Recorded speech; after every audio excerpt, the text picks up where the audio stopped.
اہل اللہ ہوتے ہیں نا وہ تو دینی نعمتوں کو دیکھ کے بھی ڈرتے ہیں کہ یہ کہیں اللہ کی طرف سے ڈھیل تو نہیں ہے. حضرت مولانا الیاس رحمۃ اللہ علیہ جو تبلیغی جماعت کے بانیوں میں سے تھے, ان کے دل میں بڑی فکر تھی کہ جب انگریز نے بر صغیر پر قبضہ کر لیا تو بہت دیہاتوں میں ارتداد پھیل گیا, مرتد ہونا شروع ہو گئے لوگ. یہ بہت فکر میں رہتے تھے کہ یہ مسلمانوں کو ہو کیا رہا ہے, کلمہ لفظ کلمے کا لفظ پڑھنا نہیں جانتے تھے, یعنی اتنی جہالت پھیل رہی تھی. مدارس ختم کر دیے تھے انگریز نے, سارے تباہ و برباد کر دیا تھا مدرسوں کو. تو یہ بہت فکر, یہ راتوں کو اٹھ کے پریشان, نیند اڑ جاتی تھی ان کی کہ بھئی کیا کروں میں. تو بہت کبھی ان کا خیال آتا کہ میں بھی مدرسہ بناؤں. تو پھر یہ سوچتے کہ مدرسے میں تو محدود لوگ آتے ہیں نا, محدود بچے ہوتے ہیں, محدود لوگ ہوتے ہیں. یہ اتنی بڑی قوم جو اتنے لاکھوں لوگ ہیں ہندوستان کے, جس میں پاکستان اور بنگلہ دیش بھی تھا, ان کے ایمان کو کیسے بچایا جائے؟ نہ پیسے ہیں نہ وسائل ہیں. حکومت برطانیہ کی ہے, وہ تو اسلام کو نہیں پسند کرتا تھا. تو اتنا درد تھا ان کے دل میں. ان کی سوانے میں لکھا ہے کہ راتوں کو نیندیں اڑ جایا کرتی تھی ان کی. ان کے اہل خانہ بتاتے ہیں چہل قدمی کر رہے ہوتے تھے رات کو, پوچھتے کیا کہہ رہے ہیں یہ ہمارے یعنی مسلمانوں کا ہوگا کیا, یہ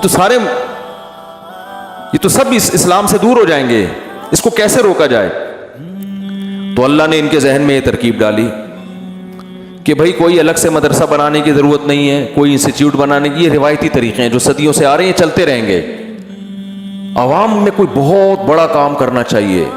اور ان کے ذہن میں یہ بات آئی کہ جس چیز پہ انسان کا جان مال اور وقت لگتا ہے, انسان کے دل میں اسی کی قدر آتی ہے. صحابہ کرام کی جان بھی لگی, مال بھی لگا اور وقت بھی لگا.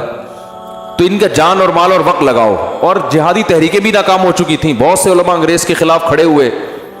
یہ جتنے دیوبند کے علماء ہیں نا, ان میں کوئی ایک بھی ایسا نہیں ہے جس نے انگریز کے خلاف جہاد میں حصہ نہ لیا ہو. یہ انگریزوں نے, میں نے پرسوں ایک کتاب پڑھی, دی لاسٹ مغل, یہ انگلش میں کتاب ہے, ایک گورے کی, پوری کتاب نہیں, اس کا کچھ حصہ پڑھا.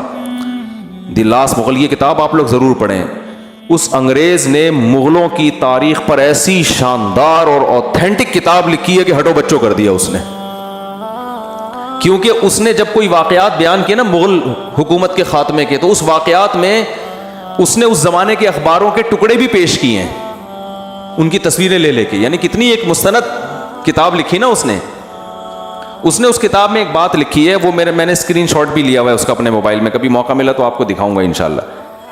کہ انگریز جب بر صغیر میں آیا تو جو مسلمان حکمران تھے نا, جو مغل بادشاہوں کے جو شہزادے اور شعراء, یہ لوگ پوری رات مشاعرہ کرتے, اور جب فجر کی اذان ہوتی تو یہ سونے کے لیے جا رہے ہوتے تھے. رات بھر کیا چل رہا ہوتا تھا ان کا, یہ فیوچر کی پلاننگ ہو رہی تھی ان کی. رات بھر شعر و شاعری کے پروگرام چلتے, مرزا غالب بھی تشریف فرما ہوتے, اس میں ساری رات شاعری چلتی, اور حکمران صبح سونے کے لیے کہاں جا رہے ہوتے, پھر شہزادے اور یہ جتنے بڑے لوگ ہیں نا, یہ سب سونے کے لیے جا رہے ہوتے تھے. اور انگریز صبح 4 بجے اذان سے پہلے اٹھ کے ایکسرسائز کر رہا ہوتا تھا. نہیں آ رہی بات, میرا خیال ہے. اب آپ مجھے بتاؤ, ایک قوم ساری رات شاعری سنتی ہو, یا پب جی کھیلتی ہو, یا ڈرامے دیکھتی ہو. اب ڈرامے آ گئے, پب جی آ گئے, اب شاعری ختم ہو گئی. شاعری میں تو پھر بھی فائدہ تھا, کم از کم اردو ادب میں تو مہارت ہوتی نا. پب جی میں تو وہ بھی فائدہ نہیں ہے, وہ بھی نہیں ہے.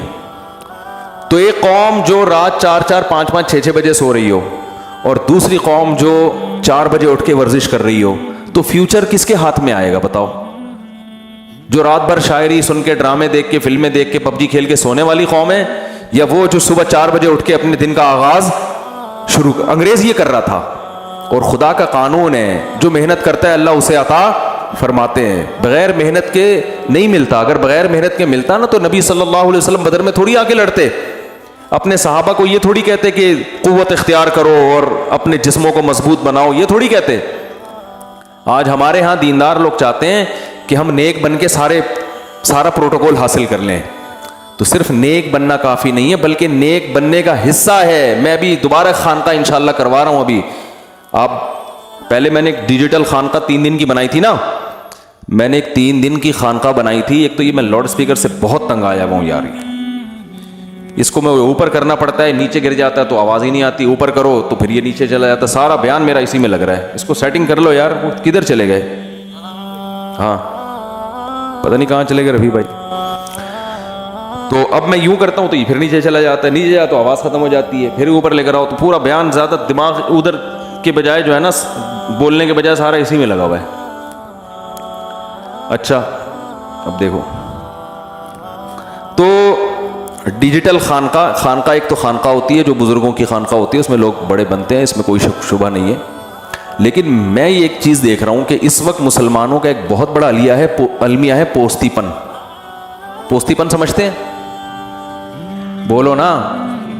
جو دینداروں میں بھی ہول سیل کے حساب سے سستی, کاہلی, کوئی پلاننگ نہیں, پڑے ہوئے ہیں تو پڑے ہوئے ہیں, پولیس بھی نہیں آ کے ان کو اٹھا پا رہی ہے, سو رہے ہیں تو سو رہے ہیں, نماز کے لیے آ رہے ہوں گے ایسے خرامہ جیسے کسی نے دھکے دے کے نا گھر سے چترول لگا کے نکالا ہے.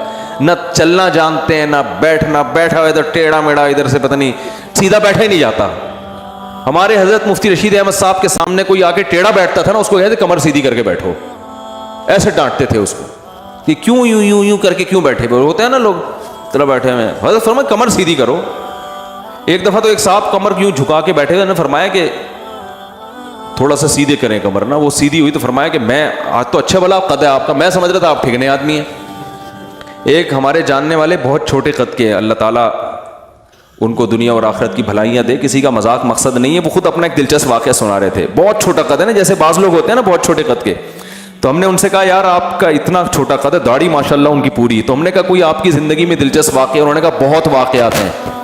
تو انہوں نے اپنا واقعہ سنایا. کہنے لگے کہ ایک دفعہ میں پاسپورٹ کی لائن میں کھڑا تھا, وہ مجھے پاسپورٹ دے ہی نہیں رہا نا, میں کھڑا ہوا ہوں, پچھلے والے گزرا مجھے دے نہیں رہا. تو میں چیخا, میں نے کہا بھائی میرا نمبر کب آئے گا؟ اس نے کہا کھڑا تو ہو پہلے, بیٹھا ہوا کیوں ہے؟ میں نے کہا بھائی میں ٹوٹل یہی ہوں, تو میں کھڑا وہی ہوں. تو وہ خود اپنے واقعہ سناتے تھے. امید ہے انشاءاللہ ناراض نہیں ہوں گے وہ. تو خیر کیا کہہ رہا تھا میں؟ ہاں سست. تو میں نے 3 دن کی نا خانقاہ, اس خانقاہ میں یہ تھا ان کمبخت مریدوں کو بھگاؤ. کیا کرو؟ جو دیگیں کھا کے مستنڈے ہو رہے ہیں نا موٹے موٹے. اب تبلیغ میں بھی جو بڑے اکابر ہیں, بزرگ ہیں, ان کے ساتھ کوئی وقت لگائے تو پھر تو ٹائٹ ہے. کوئی ہم جیسوں کے ساتھ ہی وقت لگا لے تو وہ اور سست ہو جاتا ہے. حقیقت بتا رہا ہوں آپ. تبلیغ میں 3 باتیں سکھائی جاتی ہیں, کم کھانا, کم سونا اور کم باتیں کرنا. اور اب پتہ ہے کیا, یعنی میں اپنے جیسے نالائقوں کی بات کر رہا ہوں. کام کھانا, کام سونا اور کام باتیں کرنا. تو اور سست, ہر جگہ سستی ہے.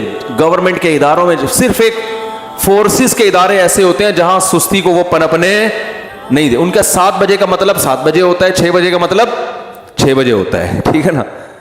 صرف ایک فورسز ہماری ایسی رہ گئی ہیں جن میں, اور وہ اگر سستی کا شکار ہو تو پھر تو پورا تو بارڈر ہی غیر محفوظ ہو جائے گا نا. بھائی پتہ چلا کہ جی ابے نندن آیا ہے وہاں سے, اور یہاں پائلٹ کو کہا جا بھائی اس کو دیکھ یار. پائلٹ کہہ رہا ہے اچھا ابھی جا رہا ہوں یار, ابھی ذرا یار. جیسے گورنمنٹ کے اداروں میں ہوتا ہے, اگر پائلٹ یوں شروع کر دے بھائی ابھی نندن آیا ہوا ہے, وہ تو اب پہنچ گیا بارڈر کراس کر کے. اب یہاں ایئر فورس آرڈر کر رہی ہے پائلٹ کو. ابھی نندن کے مقابلے میں جو پائلٹ گئے تھے پتہ نہیں کیا نام ہے ان کا, عدنان صدیقی صاحب. تو وہ عدنان صدیقی کو گورنمنٹ آرڈر کرے گا بھی جاؤ. عدنان صدیقی کہہ رہا ہے اچھا بھائی جا رہے ہیں ابھی یار, جا رہے ہیں. اتنی جلدی کیا ہے کہ پاگل ہو گئے, کوئی ایٹم بم لے کے آ رہا ہے کیا؟ جہاز ہی لا رہا ہے نا. ہماری یہ باتیں ہوتی ہے نا کہ جہاز لایا ہے نا, کوئی ایٹم بم تو نہیں لے کر آیا, کوئی پوری فوج تھوڑی ہے. ایک بندہ آ رہا ہے آرام سے جا رہے ہیں. ابھی وہ مسئلہ ہے, ابھی سانس آئی ہوئی ہیں, تھوڑا سا ان کو ڈیل کرنے دو, ٹھیک ہے نا. تو یہ تو شکر ہے فورسز میں یہ سستی نہیں ہے. ان کو وہ طبیعت سے دھو دیتے ہیں 2 سال. ہمارے اپنے 1-2 رشتہ دار گئے نا آرمی میں, تو وہ میری والدہ, میرے ماموں گئے تھے آرمی میں, تو میری والدہ بتاتی ہیں جب میں ان سے ملنے جاتی تو موٹے موٹے آنسو سے رو رہے ہوتے تھے وہ. اور وہ چاہتے تھے کوئی گیس ملنے کے لیے آیا کرے, تھوڑی دیر کی فرصت مل جاتی ہے اس بہانے. تو ٹھیک ہے خرابیاں بھی ہیں لیکن ایکٹیو ہو جاتا ہے انسان. میرے والد صاحب چونکہ نیوی میں تھے تو 63 سال کی عمر میں بھی ہم دیکھتے تھے صبح 4 بجے اٹھ کے ایکسرسائز کر رہے ہوتے تھے. وہ اپنا ایک ان کا معمول تھا, وہ پورا سستی تھی نہیں ان میں. تو سستی ہم سب کا ایک المیہ ہے. بات کریں گے تو ایسے منمناتے ہوئے آدمی کو پتہ نہیں چلا بھائی تو پورے الفاظ تو طبیعت سے نکال لے, زبان سے تو خود ہی کھائے جا رہے اپنے الفاظ. ہیں لوگ آتے